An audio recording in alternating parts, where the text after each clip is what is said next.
안녕하십니까, 김유신입니다.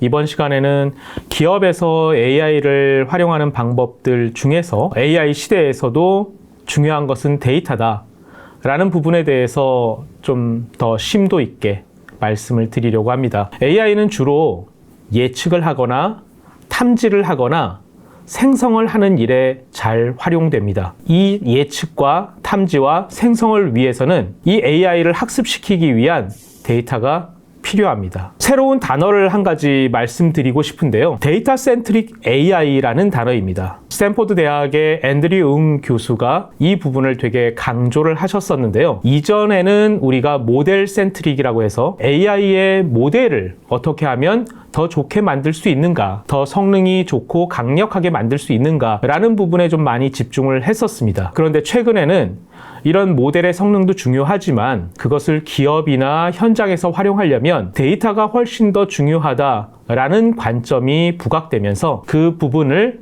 데이터 센트릭 AI라고 명명을 하고 있습니다. 모델 센트릭 AI는 모델의 개선과 연산 자원, 컴퓨팅 자원의 사용에 좀 집중한다라면 데이터 센트릭 AI는 데이터의 양과 데이터의 품질 개선을 통해서 AI 성능을 높이고자 하는 접근 방법입니다. 이 방법은 AI를 처음에 적용하려는 기업이나 중소기업에서 특히 효과적으로 활용할 수 있고 데이터의 품질을 향상하는 것이 모델의 개선을 하는 것보다 훨씬 더 AI 성능에 유리하다라고 이야기가 되고 있습니다. 데이터를 보유한 기업의 경우 데이터가 있다라고는 하는데 그 회사의 데이터들이 사일로 형태로 나눠져 있는 경우가 많이 있습니다. 사실 데이터를 축적하다 보면은 이런 사일로 현상은 자연적인 현상이다라고 볼 수 있습니다. 왜냐하면 대부분의 기업에서 데이터를 축적하기 시작할 때 데이터 거버넌스라는 것을 체계를 잘 잡고 데이터를 축적하는 경우는 그렇게 많지 않습니다. 각 어떤 특정 부서에서 AI를 위한 또는 빅데이터 분석을 위한 데이터를 쌓기 시작을 하고 또 다른 부서에서는 또 다른 목적을 가지고 유사한 데이터나 전혀 다른 데이터를 축적을 하기도 합니다. 그러다 보니 전사적으로 보면 유사한 데이터 또는 연결되면 잘 활용할 수 있는 데이터들이 서로 어떻게 쌓여 있는지 모르고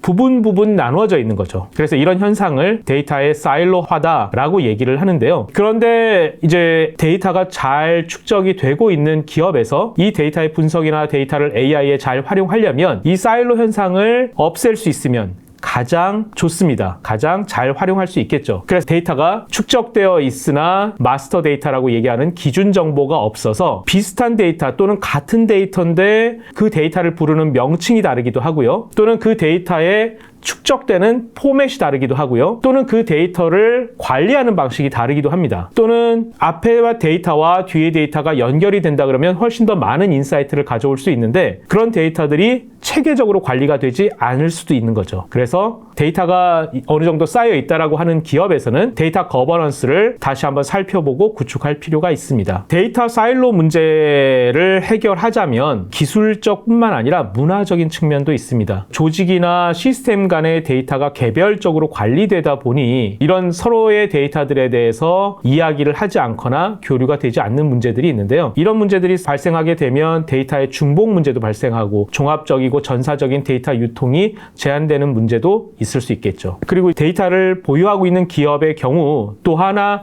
고려해야 될 부분이 AI 학습을 위한 데이터 준비입니다. 데이터가 있다고 해서 그것을 바로 AI에 활용할 수 있는 것은 아니고요. 이 AI 학습에 활용될 수 있도록 데이터가 가공돼야 되는데 레이블링을 한다든지 전 처리를 한다든지 가비지 데이터들을 없앤다든지 이런 일들을 해야 됩니다. 코믹한 장표를 하나 가져왔는데 제가 다른 데서 이제 강의를 할 때마다 자주 활용하는 겁니다. 내용은 뭐냐면 미래의 로봇을 가르치는데 로봇들도 사람처럼 장난을 치고 이랬을 때 그 로봇한테 벌 주는 방법이 저기 있는 잘 가공되어 있지 않은 데이터에 대해서 이 데이터를 클렌징하고 이 데이터를 분류하는 것 이거 너한테 벌로 페널티로 시킬 거야 라는 얘기를 하는 선생님의 그림입니다. 로봇조차 싫어할 만큼 데이터를 정제하고 가공한다는 것은 굉장히 귀찮고 어렵고 돈이 많이 든다라는 얘기인 거죠. 그래서 데이터가 잘 확보되어 있다라고 하더라도 AI에 활용할 수 있게끔 데이터를 준비하는 것은 또 하나의 고민거리다라는 부분을 알고 계시면 좋을 것 같습니다. 기업 내에 있는 데이터들을 기반으로 챗GPT 같은 서비스를 만들고 싶어라는 고민들이 많으신데요. 그런 것을 할 때도 어떤 분들은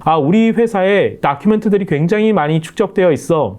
어떤 자료들이 굉장히 많이 있어. 이것을 활용하면 우리 회사 내에도 챗GPT 같은 서비스를 만들 수 있지 않아? 라고 말씀을 하십니다. 맞는 접근이고 좋은 접근인 건 맞는데요. 데이터가 회사 안에 쌓여있는 다큐멘트가 정말 이제 초거대 모델이나 LLM 같은 것에 학습하고 구성을 하는데 적절하게 있는지는 또 다른 문제라서 단지 우리가 데이터, 다큐멘트가 많이 있어 라는 거 하고 그것을 우리 내부의 서비스로 활용할 수 있어 라고 하는 것 사이에는 시간과 돈이 들어갈 수도 있다 라는 부분을 생각해 주시면 좋을 것 같습니다. 이 그림에서 보면은 가운데 데이터 거버넌스라는 명칭이 쓰여져 있고요. 그 안쪽에 원에 테크놀로지 말고도 people과 프로세스가 있습니다. 즉 데이터 거버넌스라는 부분은 기술적으로만 구현하는 것이 아니라 그 안에 어떤 데이터 거버넌스를 운영하는 사람들의 마음가짐과 사람들의 행동도 되게 중요하고요. 이 데이터 거버넌스가 잘 지켜질 수 있게끔 회사 안에서의 프로세스, 업무 프로세스에도 이 부분이 녹아 들어가야 된다라는 부분을 좀 표현하고 있는 거죠. 그리고 그 웹 부분에 보면은 데이터 프라이버시라든지 데이터 스튜어드십이라든지 데이터 퀄리티라든지 메타데이터 매니지먼트라든지 쭉 여러 가지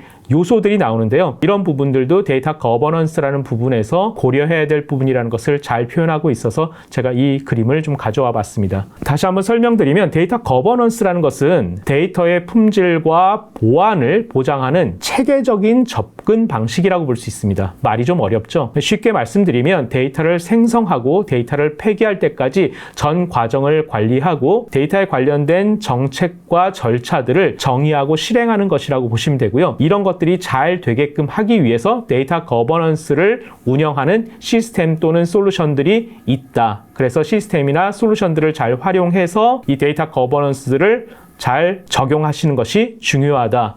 라고 말씀드릴 수 있을 것 같습니다. 데이터 거버넌스 같은 경우에 가트너 인사이트라든지 MIT의 조사 자료들을 보면 이 데이터 거버넌스 부재 때문에 내년도 같은 경우엔 디지털 비즈니스를 확장하려는 조직의 대략 80% 정도가 실패할 것이다 라는 예측이 있습니다. 즉 데이터를 가지고 AI라든지 데이터 분석이라든지 이런 것들을 하려고 하는 기업의 80% 정도가 실패할 수 있다라는 굉장히 이제 심각한 얘기들을 하고 있는데 그것의 가장 중요한 요인 중 하나가 데이터 거버넌스를 잘 구축하고 활용하지 않기 때문이다라는 얘기인 거죠. 그렇기 때문에 해외에는 이제 CDO라는 포지션들이 많이 있죠. 칩 데이터 오피서들 같은 경우에 CDO의 45% 정도가 데이터 거버넌스를 구축하는 것을 최우선 과제로 선정할 정도로 중요하게 생각하고 있습니다. 이제 과거의 전통적인 데이터 거버넌스 같은 경우에는 집중하던 부분이 보안 쪽입니다. 그래서 데이터 유출 방지, 우리 회사의 데이터들이 나가지 않게끔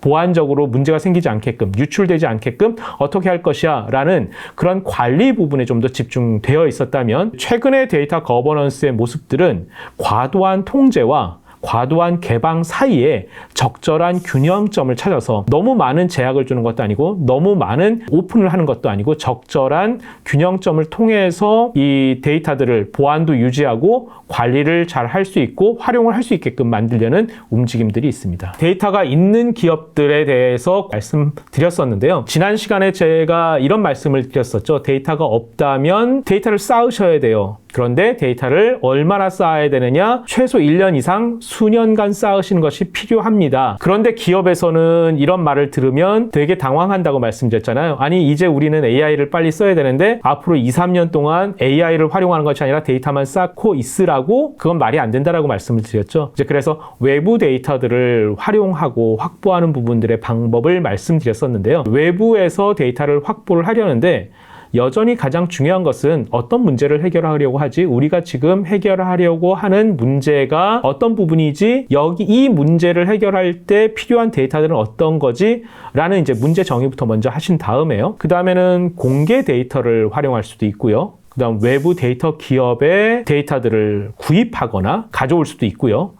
그 다음에 클라우드 쪽에, 퍼블릭 클라우드 쪽에 올라와 있는 공개되거나 거기서 구할 수 있는 데이터 셋들을 활용할 수도 있습니다. 국내 같은 경우에는 AI 허브 외에도 공공 데이터 포털이라든지 여러 채널들이 있고요. 해외 같은 경우에는 뭐 캐글이라든지 GitHub 데이터 저장소라든지 구글 데이터 서치라든지 AWS 데이터 익스체인지라든지 여러 다양한 종류의 데이터를 확보할 수 있는 소스들이 있습니다. 그런데 이제 이런 데이터들을 가져오면 바로 사용할 수 있느냐라면 그건 또 아니죠. 여기 있는 데이터들을 가져와서 우리 기업의 현 상황에 맞게끔 조금 수정을 해야 될 수도 있습니다. 하지만 이제 제가 말씀드리고 싶은 중요한 부분은 데이터가 없다고 해서 데이터가 쌓일 때까지 기다리고 계실 필요는 없습니다. 가장 유사한 데이터들을 가지고 와서 먼저 AI 모델을 만들고 회사 내에 AI 시스템을 적용해 볼 수 있다라고 말씀을 드렸었죠. 다만 이렇게 이제 외부에서 가져올 때는 주의해야 될 부분들이 있습니다. 이제 데이터의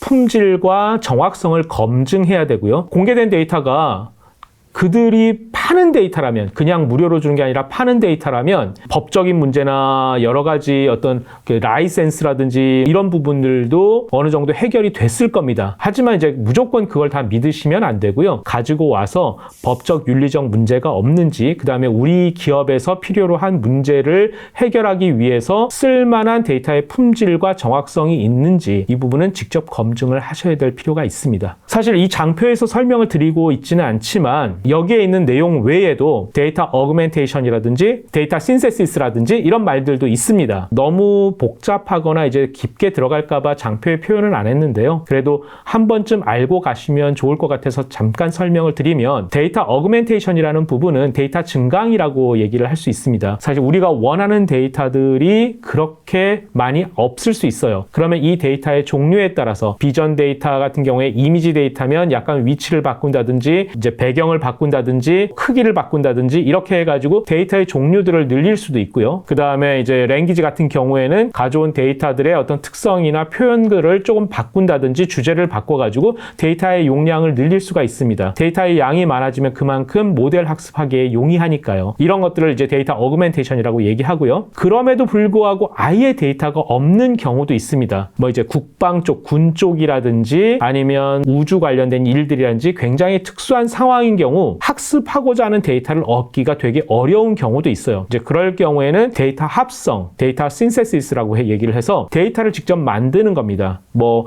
그래픽 툴을 가지고 직접 한 땀 한 땀 만들 수도 있고요. 아니면은 이제 생성형 AI를 활용해 가지고 데이터를 또 만들 수도 있고요. 어쨌든 이제 데이터 합성이라는 부분들도 있어서 부족한 데이터들을 이렇게 늘릴 수도 있다. 하지만 지금 이제 처음 시작하실 때는 어쨌든 외부에 있는 리얼 데이터를 확보하시는 것이 먼저 좋을 것 같습니다. 제가 지난 시간에도 한번 설명을 드린 적이 있었었죠. 데이터가 없는 기업의 경우 이 데이터들을 외부에서 가져와 가지고 AI 시스템에 적용을 하지만 그렇다고 해서 데이터를 축적할 필요가 없다라는 것은 아니기 때문에 데이터 거버넌스도 확보를 하셔야 되고 데이터 플랫폼도 확보하셔서 그 AI 시스템이나 아니면 기업의 다른 원천 소스로부터 나오는 데이터들을 잘 모을 수 있도록 하셔야 됩니다. 라는 말씀을 드렸었잖아요. 그래서 오늘은 이제 데이터 플랫폼에 대해서 조금 더 살펴보려고 합니다. 데이터 플랫폼이라는 부분은 데이터 수집, 데이터 관리, 데이터 활용, 데이터의 일관성과 보안성을 유지하면서 데이터의 활용을 극대화하기 위한 전체적인 관리, 이런 것들을 해주는 솔루션이다 라고 보시면 됩니다. 데이터 플랫폼은 사실 퍼블릭 클라우드에도 되게 많이 솔루션들이 있고요. 그 다음에 뭐 자체적으로 구축을 하시거나 퍼블릭 클라우드가 아니라 온프레미스 그 기업 내부에 구축하실 수 있게끔 제공되는 다양한 솔루션들도 있습니다. 이 데이터 플랫폼을 구현하는 방식은 퍼블릭 클라우드 상에서 구축하는 것을 저는 제일 먼저 추천을 드리고요. 그런데 이제 여러 가지 이유, 뭐 보안 문제라든지 어떤 규제 문제라든지 이런 것 때문에 퍼블릭 클라우드를 사용하기 어려운 기업의 경우도 있어요. 그래서 그런 경우에는 온프레미스 기업 내에서 구축을 하셔야 되는데 여기서 이제 한 가지 포인트, 클라우드 네이티브 아키텍처로 구현을 하시는 것이 좋습니다라는 말씀을 드리고 싶어요. 퍼블릭 클라우드가 아니라 온프렘에서 구축을 하실 때에도 이 기술 아키텍처는 클라우드 네이티브로 구축을 하시는 것이 필요합니다라는 부분을 유념해 주시면 좋을 것 같아요. 그리고 나중에 이제 퍼블릭 클라우드를 사용하더라도 하이브리드 형태로 구성을 하면 더 효율적일 수 있습니다. 처음에 시작하실 때는 이제 퍼블릭 클라우드에 있는 솔루션들을 최대한 잘 활용하셔서 진행을 하시고요. 어느 정도 이제 데이터를 어떻게 쌓는지 이런 것들이 익숙해졌다. 또는 우리 기업에서 어떤 종류의 데이터를 쌓아야 되는 것이 잘 알게 됐다. 또는 이것저것 쌓다 보니까 데이터를 쌓는 종류나 규모가 너무 커졌다. 그래서 클라우드 비용이 생각보다 너무 많이 나온다. 이런 경우에는 온프레미스에다가 데이터 플랫폼이나 데이터 저장소를 구축하시고요. 그 다음에 분석을 할 때 그 로우 데이터는 기업 내에 있고 분석을 할 때 그 분석에 필요한 데이터만 일부를 클라우드에 올려서 거기서 분석하시고 나서 그 분석한 인사이트만 가지고 오고 클라우드에 있는 어떤 데이터들은 아예 그냥 지워버리는 이런 방식들이 굉장히 효율적일 수 있습니다. 사실 데이터 플랫폼에는 굉장히 중요한 비즈니스적인 가치가 있어요. 앞서 말씀드렸던 80%의 기업이 시도하다가 실패할 수도 있는 원인인 데이터 거버넌스를 확보해 줄 수도 있고요. 그 다음에 AI 모델의 개발 주기를 단축시켜 줄 수도 있고요. 그 다음 데이터 플랫폼들 안에 데이터가 잘 구축돼야지 기업에서 데이터 기반의 의사결정을 강화할 수도 있습니다. 어찌됐든 결론적으로 드리고 싶은 말씀은 기업에서 AI를 제대로 활용하기 위해서는 데이터 플랫폼 구축이 필수적입니다. 라는 부분입니다. 그 다음 부분은 조금 기술적인 부분이에요. 그래서 간단하게만 말씀드리고 가볍게 넘어가도록 하겠습니다. 이 페이지는 이제 데이터 구조에 대해서 좀 설명이 들었는데요. 기술 백그라운드가 굳이 이제 없으신 분들은 이걸 다 알아야겠다라고 부담을 가지실 필요는 없고요. 아, 이런 게 있구나. 데이터 플랫폼이라는 것은 이런 식으로 구성되어 있구나. 라는 정도만 생각을 하시면 좋을 것 같습니다. 데이터 플랫폼은 기본적으로 이제 컬렉션, 데이터들을 가져오는 쪽입니다. 그래서 구조화된 데이터라든지 반구조화 데이터라든지 비정형 데이터들을 가져오는 다양한 종류의 데이터들을 다 가져올 수 있게끔 하는 부분이 있고요. 그 다음에 인제스션이라고 얘기해서 이 데이터들을 우리 내부에 적절하게 변환하면서 잘 가져오는 부분이 있습니다. 그리고 이제 가운데 쪽에 약간 아래쪽에 보면 스토리지라고 있죠. 여기는 이제 그 가져온 데이터들을 다 저장하는 곳입니다. 요즘에는 가장 많은 포맷은 데이터 레이크예요. 근데 일부 기업들에서는 이것을 데이터 레이크하우스라고 부르면서 데이터 웨어하우스의 장점을 데이터 레이크에서 구현했다라고 해서 데이터 레이크하우스라는 단어를 쓰는데요. 최근에 데이터 이 저장 공간, 저장소의 트렌드는 데이터 레이크하우스라고 보셔도 됩니다. 어쨌든 데이터 레이크라고 하든지 데이터 레이크하우스라고 하든지 다양한 종류의 포맷들의 데이터들을 다 저장할 수 있는 것이 있고요. 그다음 이제 그 위쪽에서는 이 데이터를 가지고 데이터 분석을 하거나 머신러닝, 그 AI를 적용하거나 이렇게 하는 데 활용될 수 있고 가장 오른쪽에는 이 데이터를 가지고 최종적으로 그 인사이트들, 그 결론들을 경영층이나 의사결정권자들이 볼 수 있게끔 잘 정리해서 보여주는 이런 부분들이 되어 있습니다. 아래쪽에는 이 과정들이 클라우드 네이티브 환경에서 잘 동작하게끔 하는 오케스트레이션 레이어가 있고요. 그다음 맨 밑에는 그걸 하기 위해서는 당연히 이제 서버 자원이라든지 이런 인프라나 환경들이 필요하겠죠. 이런 식으로 구성이 되어 있다라고 보시면 되고요. 이 다음 부분은 이제 그냥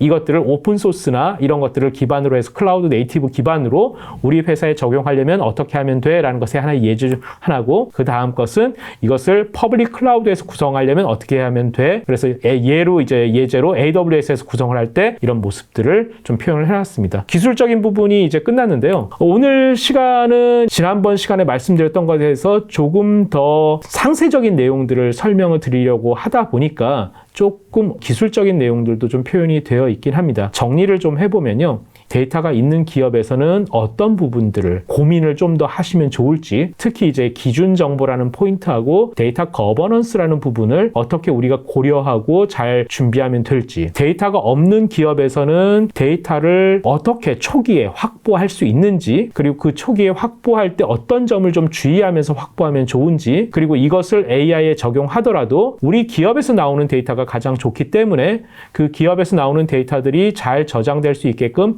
데이터 플랫폼을 어떤 식으로 우리가 고민하고 고려하면 될지 이런 부분에 대해서 설명을 드렸습니다. AI 시대에도 가장 중요한 것은 데이터입니다. 특히 기업에서 기업 내의 자체 데이터만큼 중요한 것은 없다라고 말씀드릴 수 있을 것 같습니다. 오늘은 여기까지 하겠습니다. 감사합니다.